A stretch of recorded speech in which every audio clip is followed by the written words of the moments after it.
in 2019. Clerk, please take the roll. Calling the roll, Ms. Baker. Here. Ms. Simon. Ms. Simon is absent. Mr. Jones. Mr. Jones is absent at the moment. Mr. Miller. Here. Mr. Shrine. Here. There is a quorum. Thank you.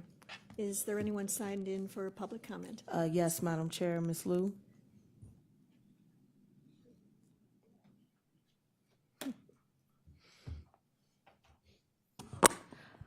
Good afternoon. I'm glad to be here again, and not only to show my support to having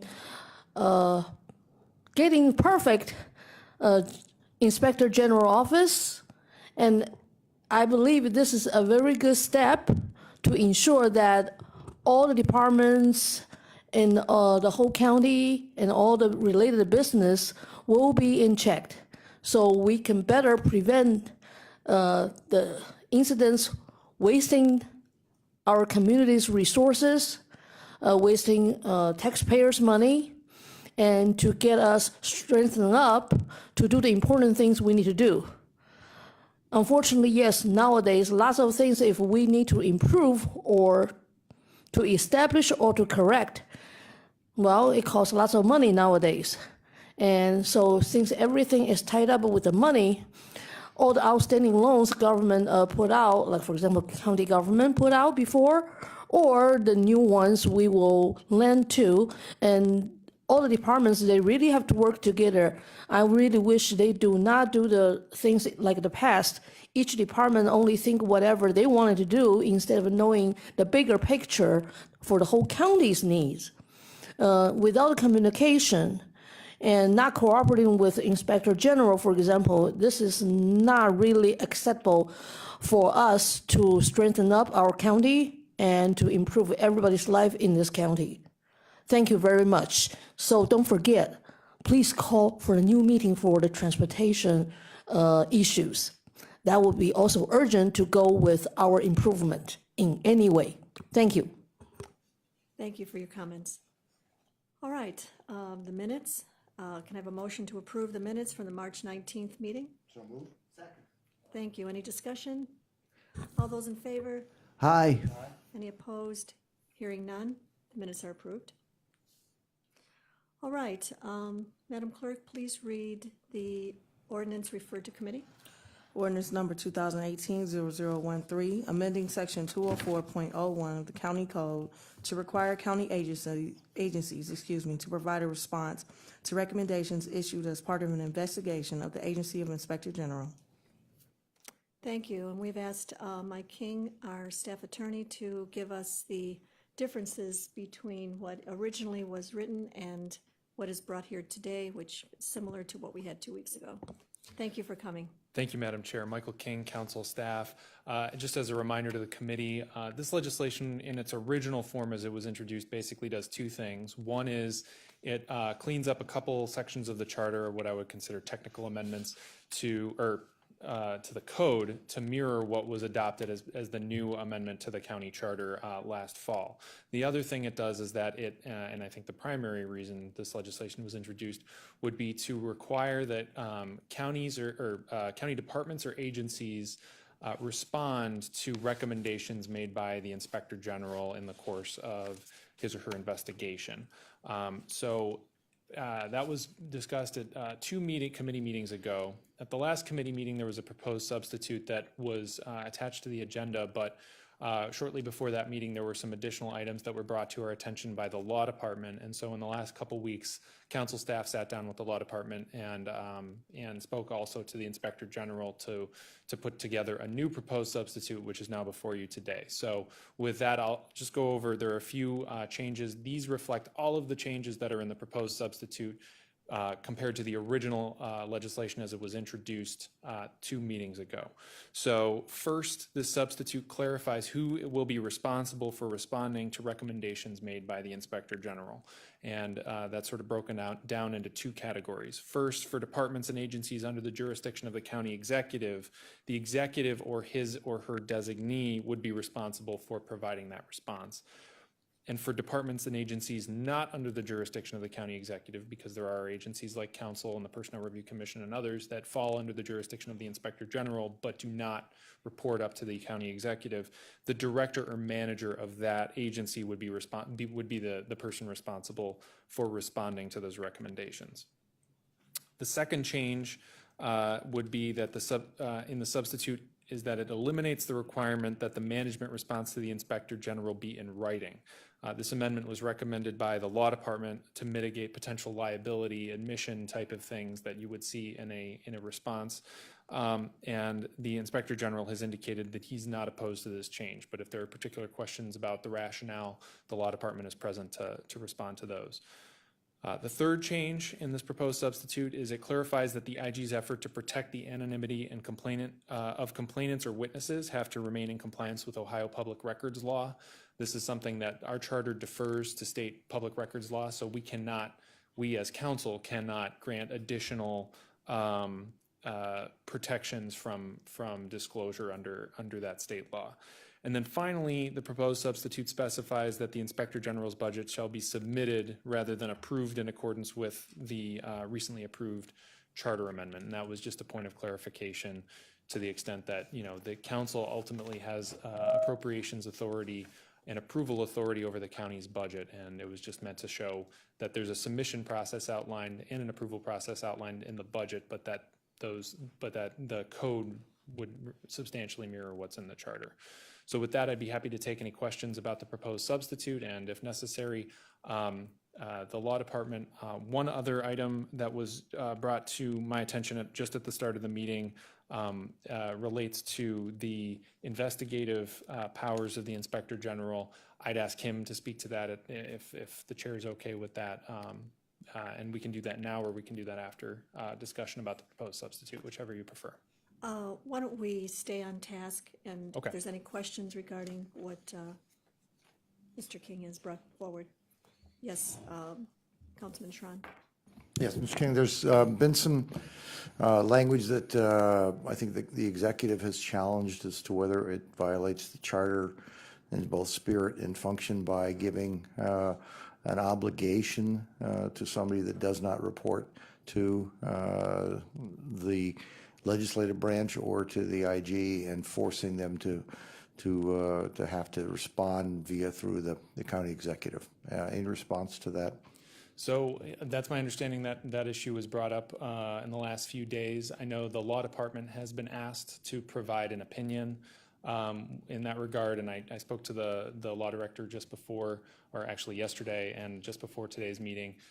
They are still doing research because they were only recently asked for that opinion. So I will defer to their legal opinion on that front.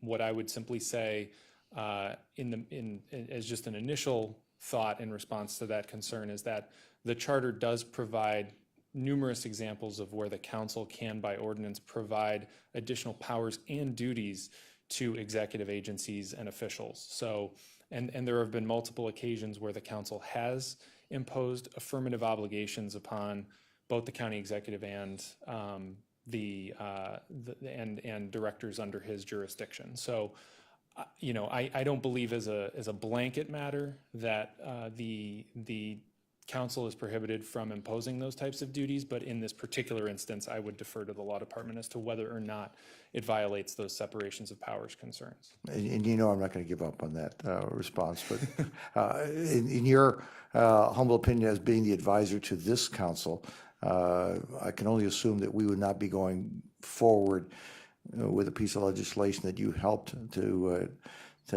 tailor if you didn't believe that we were in at least the proper place as a council to go forward with this piece of legislation. Is that a logical assumption? I think, Without getting your opinion, legal opinion. Just speaking as my personal opinion, I believe that this legislation falls within the authority of what council is authorized to enact, and that comes from a few different areas between council's ability to enact powers and duties for executive agencies, council's clear authority under the charter to enact ethics laws, and this falls within the bailiwick of ethics enforcement, and council's past practice of imposing reporting requirements on executive level departments and agencies. Okay, thank you. Yes, Councilman Miller. Madam Chair, just a comment that I want to express concern about the section of the substitute that removes requirement that a response to the Inspector General report has to be in writing. That's no longer a requirement. And my concern about that is that I think it creates transparency problems, and in particular, there would be no way to really document that a response even occurred. It would just be basically a matter of hearsay, and I'm uncomfortable with that. However, I'm not going to try to deal with that immediately. I'm working on a proposed amendment that I would offer at a later time that hopefully would deal with this. The general substance of the amendment would be that there would have to be at least a summary of the response in writing so that we know that it exists, but that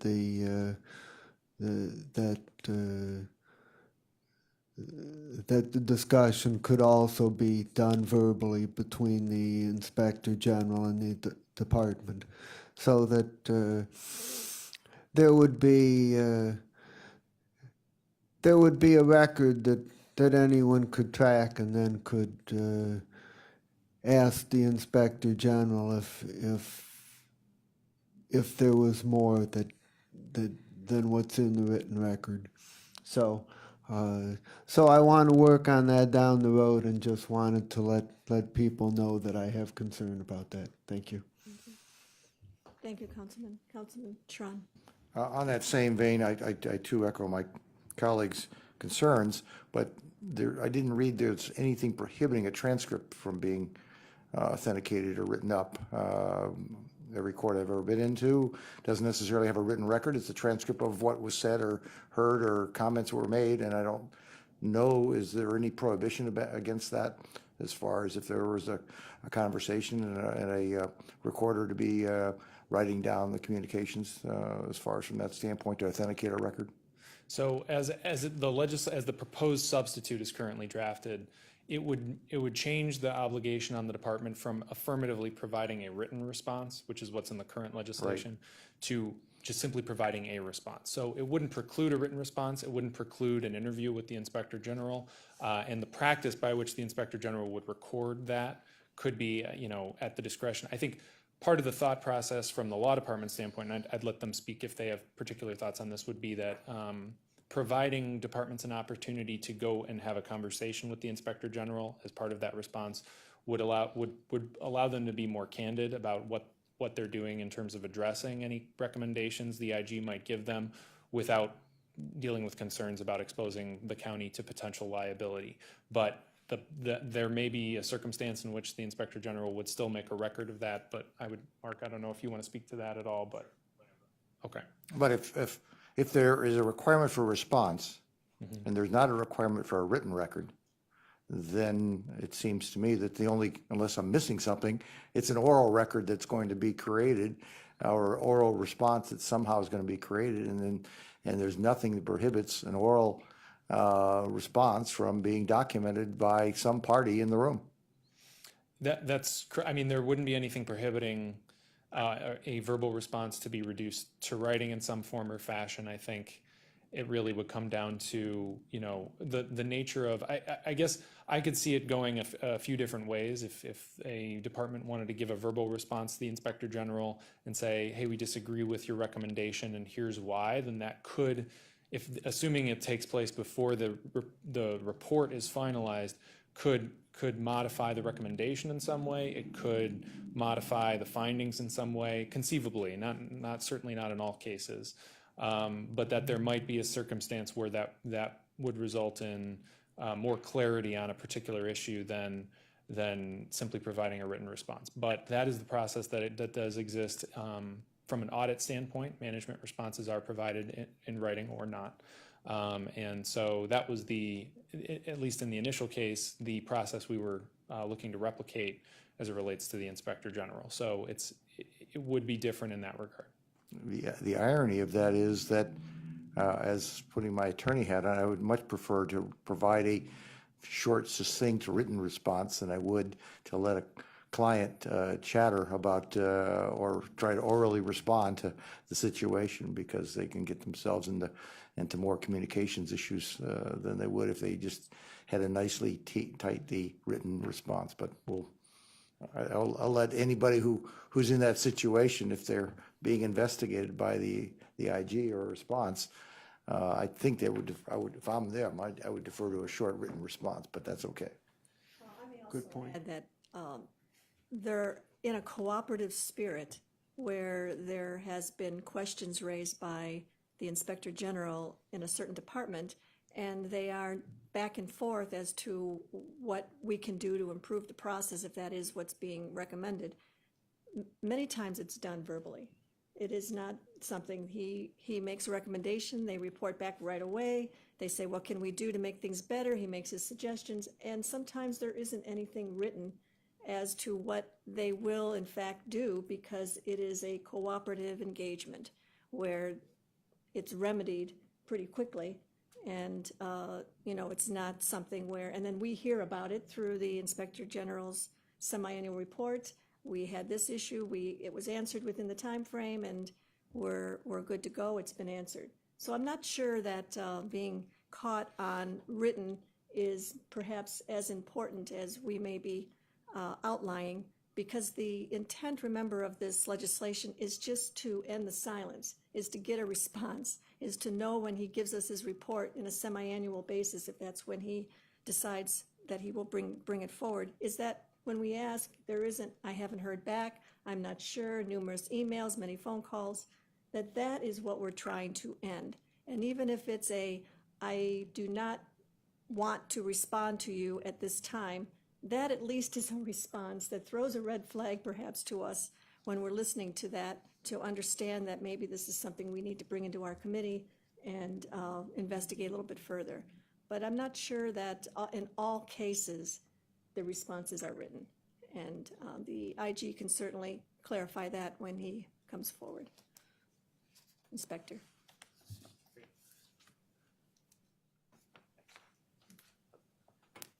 Madam Chair, Mark Griffin, Inspector General. First of all, I want to say thank you for all the hard work that this committee has done to move forward with this ordinance. I think it's an important step in the right direction. I think it's part of increasing both transparency and responsiveness of our county. And so I want to say thank you to all of you for your efforts. And I also want to say thank you to Michael King for all of his hard work on this piece. I don't know what sequence I want to go in. I have one small correction or edit that Mr. King referenced briefly, and that's just where on item B sub 3, where it talks about conducting investigations, and it deletes section 2.05 and replaces it with Article 15 of the county. Those are slightly different sections, and so rather than delete one, I would have section 2.05, keep it in there and add the word and. So it should just read, or I would propose that it would read under section 2.05 and Article 15 of the county, just to clarify that piece. But let me also sort of address sort of some of the substantive pieces here. We have unfortunately had silence in a number of respects, and I think this ordinance helps address that. So, for example, some of these are important, and some of these, they're all important, but some are of greater magnitude than others. In the past, we had problems with Department of Development loan funds in the millions of dollars, but then on a regular basis, we have silence regarding what happens when employees driving in the course of business don't have their licenses. So we often don't hear back about what, if anything, has happened with that. Sometimes we have HR-related matters where we have findings and we don't necessarily hear back about what employment actions, if any, were taken with respect to that individual. And then when we refer items, sometimes we don't hear back from the referrals either. So So these are, there are big issues and then there are sort of smaller issues, and I think this ordinance would be helpful for that. As someone who prefers things in writing, I would always like something in writing, but I think that Madam Chair also mentioned, I think correctly so, that the easy things get resolved pretty quickly with just a phone call and a conversation.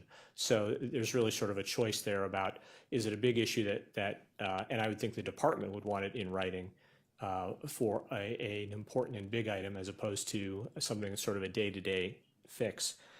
In terms of recording of verbal responses, that's not something that we have yet done, but it's something that we could do. My thought is that if we have a verbal response, that the most likely piece would be that we would try to summarize that. That puts the burden on us to accurately summarize it, and I can promise you that my wife thinks that I don't summarize things perfectly on a regular basis, but we will try to do that. So on many of those items, I do think I would prefer a written response, but we can live with the verbal response, and I think it depends upon the seriousness of the issue involved. And again, I just think that this ordinance, first of all, it cleans up important pieces of the prior ordinance that are no longer effective because we've now moved beyond the initial creation of the office. So that's important housekeeping, and it increases transparency for our government. So those are my thoughts and reactions. Any questions for the IG? All right, well, thank you. Thank you. At this time, I would like a motion to accept the proposed substitute with the change added as explained in section 3 with the word "and" after point 2.05 and Article 15. So move. Second? Second. All in favor? Aye. Aye.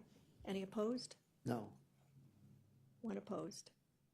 Item passes. Thank you. All right. That was just a substitute? That's just a substitute. All right, so if we can continue on with the discussion of the legislation itself.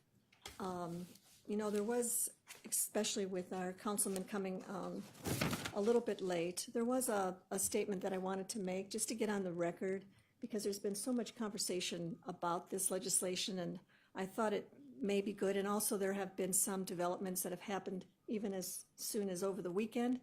And so I wanted to really, for clarification, put this on the record. So I'm going to just clarify with a note.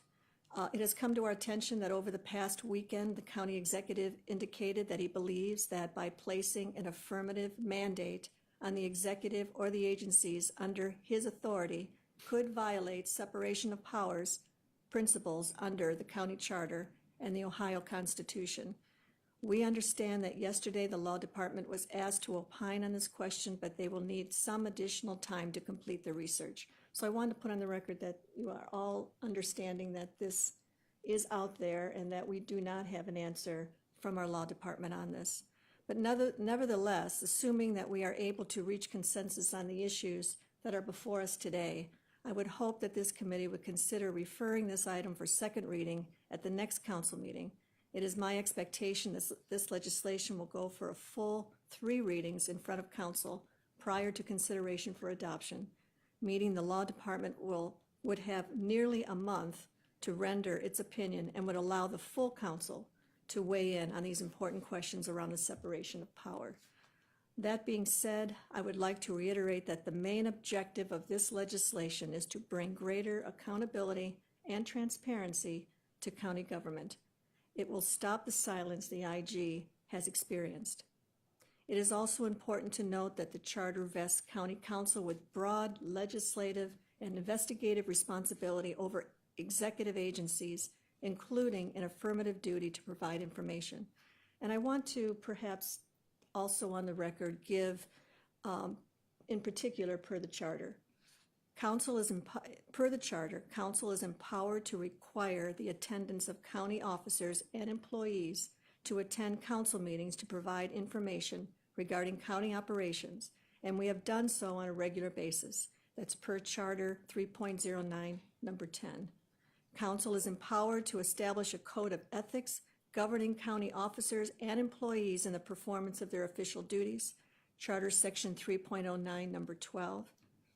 And I will also remind our colleagues that this legislation is specifically intended to ensure county departments comply with our code of ethics.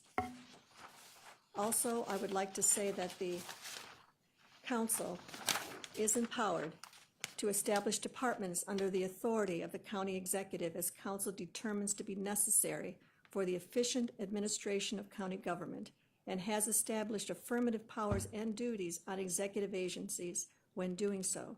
Charter Section 3.09, number 2. Council is empowered to establish by ordinance affirmative powers and duties for various charter officers, including the fiscal officer, medical examiner, clerk of courts, director of public works, treasurer, and inspector general, to name a few. That's Charter Sections 5.01 through 5.0 Section 7 and Charter Section 15.01.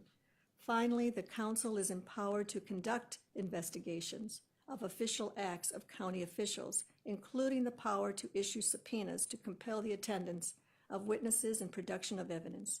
Charter Section 3.12. I'd also like to note that the Inspector General has also been granted subpoena power with the adoption of last year's charter amendment. So I think it is clear that we certainly, in my opinion, the staff attorney's opinion, that we have the authority to ask that when the Inspector General is asking a question of our directors' departments, that the executive is answerable, or his designee that he may assign, to answer what it is that we're not getting answers for. And that is really the intent of this bill. We've seen it experienced in a few of our departments where we've had to bring them into committee after months of silence. And this is trying to rein that in and be just an additional tool for us to be able to do that. So having said that, is there any other discussion anyone would like to say for this? Yes, Councilman Miller. Madam Chair and my colleagues, I voted against the substitute as a way of putting on the record my concern about the no written response provision. But I want to be very clear that I strongly support the legislation as a whole. I believe it is a very strong and positive move to increase accountability and transparency, and I believe that the charter was very deliberate in giving the council broad oversight powers to investigate, to watch, to pay very close attention to the work of the administration, and to be a co-equal branch of government, and that to require the appropriate departments to respond to Inspector General findings. I have a strong presumption that falls within our authority. If the law department were to opine otherwise, we'd have to seriously take a look at that. But I think that there is a strong enough presumption that I'm very comfortable with moving this forward on second reading, and we can certainly expect to receive the law department's opinion before we have to take final action on the legislation. Thank you. Thank you, Councilman. Councilman Tron. I too am supportive, and I'm glad we switched the responsibility to where it belongs, and that is on the county executive. The county executive has the authority to require those working for him and responding to him to make a response if there's an issue that's been identified by the IG.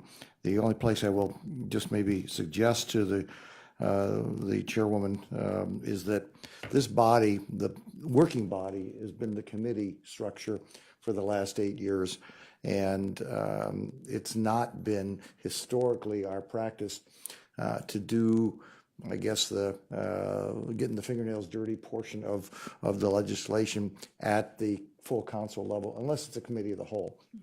And as a result, I think we could get to the same place you want to get there if the council president is aware that we're holding it here in this committee to get the law department to stand up here and talk to us, and we'll do the nitty-gritty work right here, and make sure that the council president knows we're holding it here, so that portion doesn't come out as a change of process, and still go for a second reading suspension that would get you on the same exact timeline that we'd get there with 3 readings. The difference is that the working portion of the body takes place here at our next committee meeting, as opposed to having it taking place in the full council chamber. So I would suggest that if that's laid out that way, that we would have the next meeting, it would take place here, with the expectation that we would go for second reading suspension when it comes out, and gives the law department the chance to come here and present testimony as to what her opinion would be in regards to this piece of legislation. I just think it's a little cleaner way for us to go through that process. So I throw that out as a suggestion. Well, gosh, I'm wrestling a little bit with that, because this is our 3rd committee meeting on this subject, and we keep getting the 12th hour hesitation that had nothing to do with what it is that we thought we were proposing to answer the questions from the prior meeting. And that could continue in 2 weeks. There could be another 12th hour, perhaps, suggestion made. I think this is a piece of legislation that should be in front of all of council. I think it is something where the separation of powers have come up before, and I don't see where, if we pass this today, where that would undermine anything the law department would share, and it would also get the rest of our council members in front of it. And if we did have a committee of the whole, perhaps, to discuss it further, if needed for more conversation, we can do that. I anticipate that the legal department is not going to be proposing anything different than what's been here. I'm pretty confident by what it is that we've heard. But I will ask the committee members what they're comfortable with. We have the law department sitting in the audience and could put the law director, acting law director, into a commitment and say, will we have a response in 2 weeks, that we can then vote this out for second reading suspension? I mean, I don't think there's any reason in the world that this can will get kicked down the road in 2 weeks. I know the law department is very diligent in getting their work done.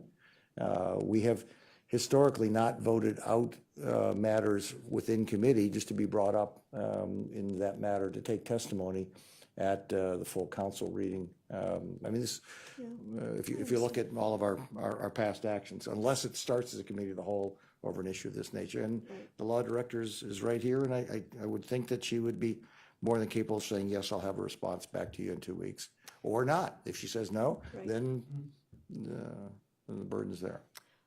I would ask the law department interim director to confirm. I guess footnoting to that is that we could get a confirmation today and then have another issue brought forward. I mean, we get the answer and then we are going down a road of answering another, and then it seems to be a 12th hour concern that comes up that I guess I'm a little worn out in making sure that we dot our I's and cross our T's on things that come up so late in the process when we're ready to discuss and perhaps even pass legislation. So I would ask you, Director.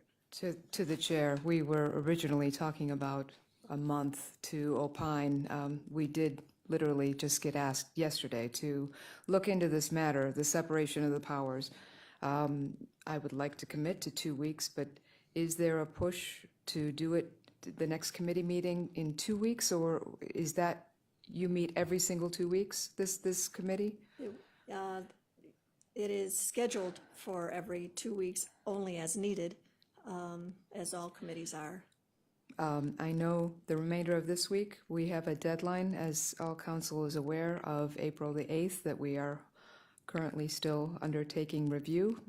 So we have all hands on deck for that completion. So as soon as that is completed on April the 8th, then we will immediately focus on rendering a legal opinion, entering to the research and opining for this council. And the county executive, equally. So, to answer your question, can I commit to 2 weeks? I would be more comfortable with a month, but I understand the process and also support the process that any discussions take place at the committee level. Perhaps we can invite more discussion, but I will defer to the chair on that. Michael King, did you want to chime in? One thought, Madam Chair, just for the committee's consideration is, since this committee is regularly scheduled to meet on Tuesdays, Yes. One option, potentially pending what might be on the calendar in 3 weeks, which would be April 20, I believe it's the 22nd or 23rd, but that is the day of a regular council meeting. If the law department needed an additional week, for instance, to opine, that would be, even if it was referred out today, that would be the day it would go for regular third reading. It's possible this committee could potentially meet on that day. So just some food for thought, but That would be helpful. So the next committee meeting would be the April 23rd, or what 20, council? it's 23rd, right? I believe it's the 23rd. And Let when me is just the double check following my council calendar. meeting? Yeah, it would be the 23rd is not the next regular council meeting, but it would be two council meetings, 2 weeks from next Tuesday. And this committee could meet In that interim. day and refer it to the regular council meeting for second reading, adoption under suspension of the rules, pending referral on that agenda. So that's an option. Obviously, it would be schedule permitting, so we'd probably want to talk to our clerk and make sure that we have the time that day, but that is a way to provide, I think, some additional time if necessary. And we have done that in the past. Correct. Where something has been referred to, been written on the record, subject to voting out of the committee. And if the committee votes on Tuesday, you could vote it onto the agenda for that evening. Correct. Right. I certainly am anxious to move on this legislation, but I also want to be practical in making sure that all the answers are given, that everyone is comfortable with their vote. That's important. So if is that what the committee would like to see done, or are you more comfortable with that vote and waiting till the 23rd, listening to the interim law director tell us their opinion, and then pass it perhaps, or refer it to the council meeting on the 23rd, perhaps that same day? Well, we do know that the law department is under the pressure of the court to respond with all the review of all the documents that they have to do for the subpoenas on that, I believe. And is that's, correct, and that's got to be, That's still. county number one priority, so, Thank you yeah. for recognizing that. And that's the 8th, which is, yeah, today's.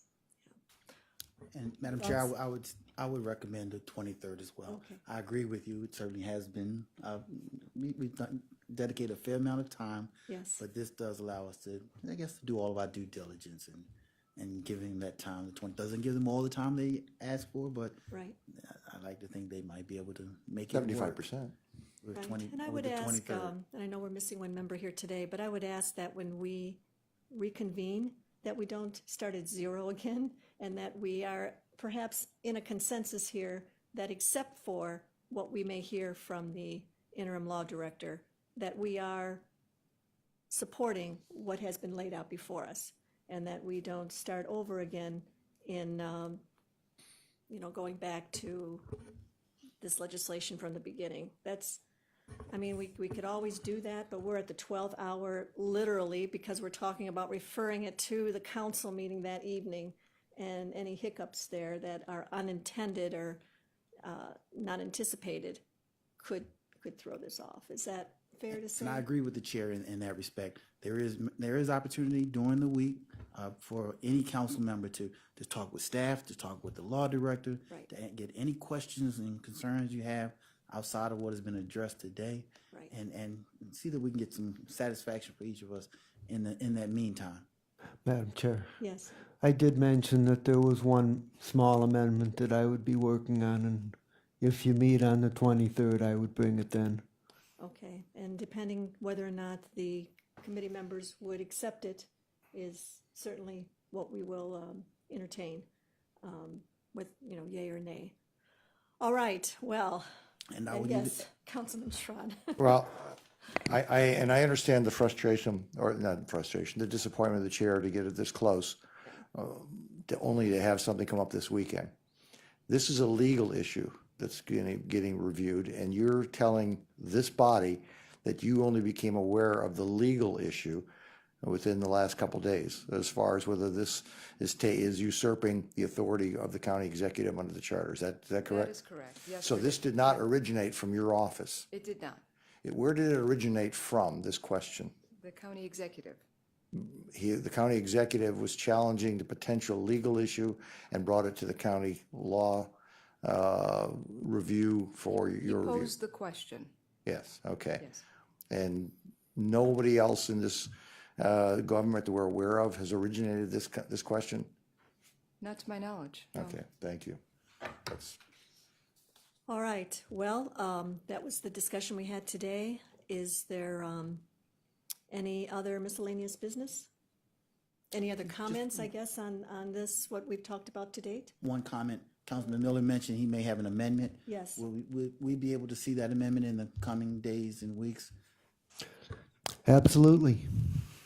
Were you here when the councilman explained his amendment? At the last meeting? How about this today? No, I was not. Perhaps, Councilman, you can reiterate what your concern is. And I'll try to do it briefly. The substitute that we adopted, before we adopted the substitute, it said that a department responding to an inspector general report would have to do so in writing. The substitute said that the response does not have to be in writing. And I expressed concern about that on transparency grounds, that it could be hard to even know whether a response in fact had occurred.